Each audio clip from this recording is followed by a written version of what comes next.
जी आमिर साहब, बिलावल भुट्टो ने हुकूमत पर धोखाधड़ी का भी इल्ज़ाम लगाया है और वो कह रहे हैं कि आइन साजी के वक्त बराबरी का वादा किया, अब हुकूमत पीछे हट गई। फिर वो ये भी कहते हैं कि वफाक में ना इज़्ज़त दी जाती है ना सियासत की जाती है और नाराज़गी का तो सवाल नहीं पैदा होता सियासत में, लेकिन ज़ाहिर है उनको तहफ़्फ़ुज़ात हैं जिसका वो इज़हार करें और वो कह रहे हैं मामला CEC में भी मैं उठाऊँगा। तो आपको क्या लगता है, गवर्नमेंट की पॉलिसी से नाराज़ क्यों नज़र आने लग गए बिलावल भुट्टो ज़रदारी? उनको कहना चाहिए था कि मेरी इस्टेब्लिशमेंट से नाराज़गी है, जिससे गिला है उससे बात कर लें, जिसके तवस्सुत से बंधे हुए हैं। इज़्ज़त और वो अगर नहीं मिल रही तो क्यों बैठे हैं हुकूमत में? सदर अपने वालिद साहब हैं, पार्टी के चेयरपर्सन हैं, उनसे कहें कि जी हम वोट नहीं देंगे, सदर साहब एतमाद के वोट का कह दें शहबाज शरीफ को, बस बात खत्म हो जाएगी। इससे ज़्यादा बड़ी बात ही कोई नहीं है। ये बाकी कहानी है, चूरन है हमें बेच रहे हैं। बिल्कुल सही बात। जिस तरह का फैसल साहब ने चूरन बेचा ना अंदरूनी सिंध और शहरी सिंध का, अरे भाई मतलब ये सवाल है ही यही। मैं तो आपकी बात की तायद कर रहा हूँ, आप सही कह रहे हैं प्रोग्राम में। मैं तो कह रहा हूँ आप सही कह रहे हैं। मुझे पता है, लेकिन और भाई मैं आप ही का चूरन बेच रहा हूँ, बेचने दो मुझे। मैं कह रहा हूँ ये जो फैसल ने अब चूरन बेचा है, अच्छा, शहरी और अंदरूनी सिंध का, इसके अलावा तो इन्होंने बिलावल की कोई बात ही नहीं पकड़ी। जैसे दुम पे पैर आया हुआ हो कि भाई सिर्फ इसी पे बात करनी है। बिलावल को अपना नहीं पता वो कहाँ से बात कर रहा है, वो कब तक करेंगे, किस तरह बनी है। हाँ वो कि भाई मतलब मैंने तो कह दिया ना भाई इस्टेब्लिशमेंट का नाम मैंने लिया है, मैंने डायरेक्ट कहा है कि भाई उनसे गिला करो, या अपने वालिद साहब से कहो कि शहबाज शरीफ को कोई एतमाद का वोट ले, हम नहीं देते, बात खत्म, धड़म से गिर जाएगी। भाई आप किसी इंतजाम में बंधे हुए हैं, आप निकल जाएं उससे। ये मुझे और आपको क्यों सुना रहे हैं? इतनी बात थी कि जी मुझे नुमाइंदगी देनी है तो आप हुकूमत में शामिल हो जाए ना। आप हुकूमत में रहे, PDM की वजीर खारजा, पूरी दुनिया में एंजॉय किया और बाद में कहते हैं शहबाज शरीफ ने सारा बेड़ा गर्क किया। अब आप हुकूमत में रहना भी नहीं चाहते, कहते हैं इज्जत भी दे दे हमें। अच्छा भाई आप किस चीज़ को इज्जत का नाम देते हैं? आप वफाक में अगर गवर्नमेंट के अटारनी जनरल और वजीर कानून कमीशन में मौजूद हैं तो बैसियत ओहदा मौजूद हैं। जो पार्टियों की नुमाइंदगी है वो दो हुकूमत और 2 अपोजिशन। तो उन्होंने आपने अपना नाम दिया, उन्होंने इरफान सिद्दीकी का नाम दिया। आप नाराज हुए, आपने क्या नुमाइंदगी खत्म कर दी थी पीपल्स पार्टी की, आपने फारूक नाइक का नाम दे दिया, उन्होंने शेख आफ्ताब का दे दिया, बात खराब। तो कुछ रह तो नहीं ना गया। अब आपका जो गुस्सा है वो क्या है? क्या आप आइंदा आने वाले जजेस में चाहते हैं कि सुप्रीम जुडिशल काउंसिल में जब नाम आए तो वो दही सिंध के जजों के भी आए? तो आप कहें, ये बात आप चौक में भी कह सकते हैं, अंदरूने गवर्नमेंट जब आपके साथ बैठते हैं, जाके आप खाना खाते हैं, गपशप मारते हैं, वहाँ कहें कि भाई ये दोनों उर्दू स्पीकिंग जज हैं, अब हमें जो नई नुमाइंदगी है वो सिंध स्पीकिंग जजेस की चाहिए। लेकिन इस तरह एक बड़े लीडर को जो वफाक की नुमाइंदगी की बात करता हो उसे इस तरह की बात नहीं करनी चाहिए, उन्हें जेब नहीं देता। इशू यही है कि भाई आप या तो गंदे कपड़े चौक में धोने हैं तो तरीक़ाकार वही है जो मैंने कहा है कि वालिद साहब से कहें कि शहबाज शरीफ से कहें कि एतमाद का वोट ले लो, मैं अपनी पार्टी को पीछे हटा रहा हूँ, बात खत्म हो जाएगी। आप कहें कि हम चेयरमैन सेनेट से पीछे हट रहे हैं, हम फलां चीज़ से हट रहे हैं क्योंकि ये हमें सौदेबाजी के नतीजे में चीज़ें मिली हैं आईनी तौर पर, तो फिर सदर साहब की अपनी सीट भी किसी ने तो दिलवाई है ना कि आपने सौदे किए हैं, आप ना करते। हाँ ये क्रेडिट आपका जरूर है कि आपने इमरान खान को एक ऑफर की थी कि आप गवर्नमेंट बनाए, हम आपका साथ देंगे। वो PTI ने बस मिस की या जो भी किया, वो भी ये नहीं कह सकते। वो जो आज कहानियां कर रहे हैं, भाई 26वीं तरमीम तो पीपल्स पार्टी ने खुद पास कराई है, उसकी हिस्सेदार है। तो अब आप कैसे कह सकते हैं कि तफरीक हो या ना हो, जो काम आपने मिलकर किया कोई दूसरा नहीं कर सकता। तो बिलावल साहब बस मिस कर चुके हैं या कुछ और मुतालबात है, खुल के आए। सही जी अयाज साहब। बिलावल साहब की हालत उस दामाद जैसी है जिसने बहुत बड़ा एहसान कर दिया हो अपने ससुराल वालों पे। वो उनकी ऐसी बच्ची ब्याह के ले गया जो जिसके साथ शादी करने के लिए कोई तैयार नहीं था, और अब वो उनको शिकवा ये है कि वो जब वहाँ जाते हैं तो इज्जत नहीं मिलती। अब जहाँ जिस पे बहुत बड़ा आपने एहसान किया होता है उस घर में जाते हैं, आपकी इज्जत नहीं आपको मिलती, इसका मतलब आपकी बेइज्जती हो रही है।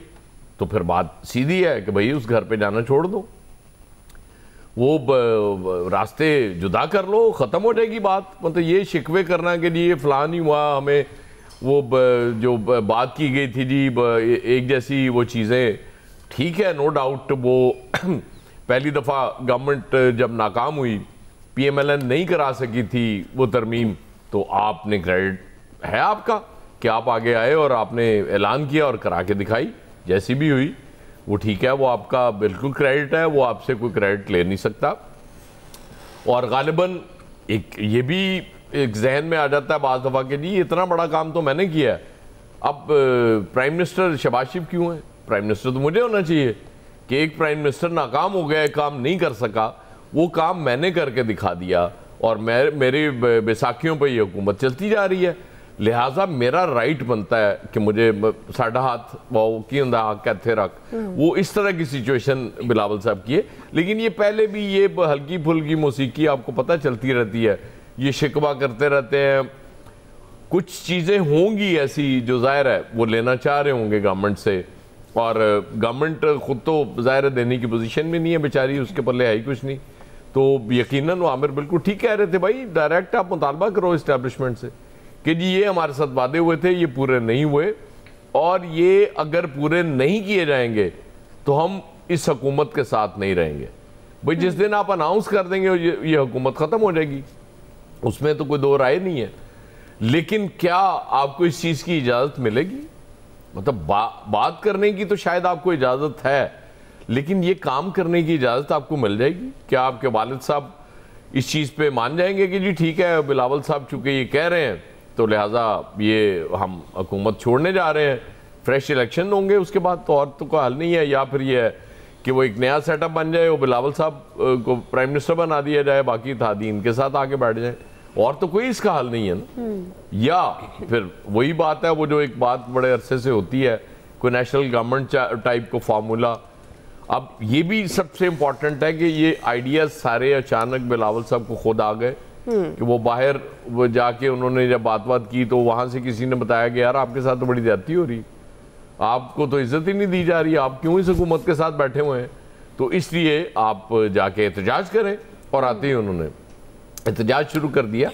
तो ये सिचुएशन तो बड़ी दिलचस्प है। वो कह रहे हैं इस्लामाबाद में सियासत नहीं की जाती, तो कर तो वो भी सियासत ही रहे हैं ना, और तो इससे ज्यादा तो इसके कोई वो नहीं है। ये उस दिन जिस दिन आप कोई अल्टीमेटम देंगे गवर्नमेंट को, जी ये और बताएं, क्लैरिटी से बताएंगे जी ये हमारे साथ वादे हुए थे, ये पूरे नहीं हुए, ये फलां डेट तक अगर पूरे नहीं करते आप वादे तो हम हुकूमत छोड़ देंगे, उस दिन मैं यकीन कर लूंगा कि बिलावल साहब को वाकई जेन्युइनली वो गवर्नमेंट से वो एहतजाज कर रहे हैं और वो इस पे प्रैक्टिकली अमल दरामद करना चाहते हैं कि नहीं जी इस गवर्नमेंट के साथ जब वादे पूरे नहीं हुए तो हम नहीं चल सकते, वरना आप 15 दिन बाद एक और इससे ज्यादा सख्त बयान दे दीजिएगा, फिर एक और सख्त बयान दे दीजिएगा, सख्त तकरीर कौमी असम्बली में भी कर लीजिएगा, उस पर कोई यकीन करने के लिए बिलावल साहब तैयार नहीं होगा। सही जी। शकील अंजुम साहब, दुआ छोटी सी बात जी, ये बिल्कुल उस तरह की बात है जो एयाज साहब ने कही है ना, जिस तरह इमरान खान ने 24 नवंबर की तारीख दे दी है, 7वीं तारीख, तो वो 7वीं तारीख अगर बिलावल देंगे मैं तब भी चाहूंगा कि 8वीं तारीख तक मैं इंतजार करूं। सही है कि वो क्या कहते हैं एना एतबार बिलावल ते राणा साहब नहीं एतबार नहीं है, नहीं मैंने उतना ही एतबार है जिन्ना पीटीआई दी हर आखिरी काल दे उत्ते हुंदा है। जी शकील अंजुम साहब। अच्छा देखिए दुआ, इस वक्त हुकूमत की जो सबसे बड़ी इत्तेहादी जमात है वो पीपल्स पार्टी है, और जब गवर्नमेंट इलेक्शन हुए और इलेक्शन के बाद जब गवर्नमेंट फॉर्म हुई तो इनके दरमियान एक पावर शेयरिंग का फार्मूला तय हुआ था जिसके तहत इन्होंने आगे चलना था, और ये बात तय थी कि जो आईनी इदारे हैं उनकी जो होगी अपना सरबराहान वो पीपल्स पार्टी लेगी और वो वजारतें नहीं लेगी, और उसका एक ही मकसद था कि हुकूमत की परफॉर्मेंस अगर नहीं होगी तो उसकी बुरी कारकर्दगी हमारे खाते में नहीं आएगी। इसके अलावा वफाक और सूबे में 55 ऐसे महकमे थे जिनको मिलकर इन्होंने जो है वो पावर शेयरिंग करनी थी, उनके चेयरमैन कुछ PMLN ने लगाने थे, कुछ इन्होंने लगाने थे। लेकिन जब पंजाब में CM बनी मरियम नवाज तो उन्होंने वो पावर शेयरिंग का जो फार्मूला था जिसके तहत जहाँ से पीपल्स पार्टी पंजाब में जीती थी, जिसमें रहीम यार खान है, मुजफ्फरगढ़ है, मुल्तान है, वहाँ के जो डिप्टी कमिश्नर हैं DPO CPO जो है वो पीपल्स पार्टी के लगने थे, बट मरियम नवाज ने जो है वो फार्मूला मुस्तरद कर दिया और उन्होंने मानने से इनकार कर दिया। तो ये पहली बार नहीं हुआ कि पीपल्स पार्टी ने जो है ना डिस्प्लेयर शो किया है। इससे पहले भी आपने देखा जब बजट इजलास था, बजट सेशन के मौके पर भी जो है पीपल्स पार्टी ने वो जो है बजट मंजूरी के लिए जाने से इनकार किया था। फिर उसके बाद एक कमेटी बनी जिन्होंने गवर्नर हाउस में आकर राना सनाउल्लाह की सरबराही में मुलाकात की और उस कमेटी ने ये तय किया कि अब आगे मिलकर चलना है। लेकिन अब जब 26वीं तरमीम की वक्त जो लीड किया बाद में जब PMLN वो जो इजलास उसने रात को बुलाए, इतवार वाले दिन बुलाए और उसका टाइम बार बार चेंज करते रहे, लेकिन वो 26वीं तरमीम ना करा सके, तो बिलावल भुट्टो जरदारी ने जो है उसकी जिम्मेदारी ली और वो किसी हद तक कामयाब हुए और वो बैरून मुल्क जाने से पहले उन्होंने शहबाज शरीफ से मुलाकात की और मुलाकात के अंदर उन्होंने कहा कि ये जो जुडिशल कमीशन है उसके अंदर उनके 2 अरकान होंगे। जो कौमी असम्बली है वहाँ से वो उन्होंने खुद अपना नाम दिया बिलावल भुट्टो जरदारी ने, और जो सेनेट है वहाँ से फारूक एच नाइक का नाम दिया, और उन्होंने ये कहा कि क्योंकि हुकूमत के 2 नुमाइंदे ऑलरेडी मौजूद हैं तो इसलिए हमारे भी 2 लोग जो है इस जुडिशल कमीशन में शामिल होने चाहिए। लेकिन वो बात उनकी पूरी ना हुई, जिसके बाद उन्होंने आज इस बात का इजहार भी किया कि उन्होंने एहतजाजन जो है जो जुडिशल कमीशन में से अपना नाम जो है वापस ले लिया। ठीक। तो सूरत हाल इस वक्त बड़ी दिलचस्प है। आप देखते हैं कि बिलावल भुट्टो जरदारी जिन्होंने आज ऐलान किया है कि वो इस मामले को CEC में लेकर जाएंगे जी। और वहाँ पर इस बात का फैसला किया जाएगा कि आया हमने हुकूमत के साथ चलना है या नहीं। लेकिन बात वही है जो अयाज खान साहब ने कही और आमिर इलियास राना साहब ने कही कि इस मुआहदे के जो गारंटर हैं वो तो कोई और है, वो स्टैब्लिशमेंट है। अगर तो वाकई कोई स्टैब्लिशमेंट की तरफ से इशारा है या फिर बिलावल भुट्टो जरदारी या आसिफ अली जरदारी स्टैब्लिशमेंट की विल के खिलाफ जाके ये काम करते हैं, तो आने वाले दिनों में इसका फैसला हो जाएगा। या फिर वो प्रेशर बढ़ा रहे हैं कि किसी न किस तरीके से जो हुकूमत के ऊपर जो वो फार्मूला तय हुआ था उस पर अमल दरामद किया जाए और उन्हें पावर शेयरिंग मिले। सही। मेरे ख्याल ये पावर शेयरिंग हासिल करने के लिए बिलावल भुट्टो की जरदारी ने आज के बयानात दिए हैं। इससे